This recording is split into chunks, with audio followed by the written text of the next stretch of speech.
અનુસાર આ ઘટનાના આરોપી પર અગાઉ અપહરણ, લૂંટ અને મર્ડર જેવા અસંખ્ય ગુનાઓ નોંધાયેલા છે. 2 વર્ષ પહેલા આરોપીઓએ પોતાના બનેવીના ભાઈનું અપહરણ કર્યું હતું, જેને લઈને આરોપીને 2 વર્ષની સજા થઈ હતી.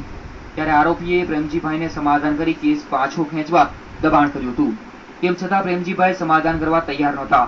એ અદાવતને ધ્યાનમાં રાખીને આરોપીએ પ્રેમજીભાઈને મોતને ઘાટ ઉતાર્યા. પ્રેમજીભાઈ કરી જાની નું તેના જ ગામના માણસે ફાયરિંગ કરી મોત નીપજાવેલ છે, જે પોલીસ તપાસ ચાલુ છે.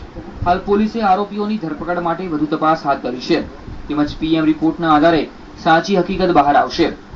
આ પ્રકારની ઘટનાને લઈને પોલીસ તંત્ર સફાળું જાગ્યું હતું અને મોડી રાત્રે પોલીસની પરેડ લેવાઈ ગઈ હતી. ઓઢવમાં અંગત અદાવતને કારણે ખાનગી ગોળીબાર થતા એક આધેડનું મોત થયું છે. પોલીસને આરોપીની ભાળ મળી જતા તેની ધરપકડ કરવા પોલીસે ચક્રો ગતિમાન કર્યા છે.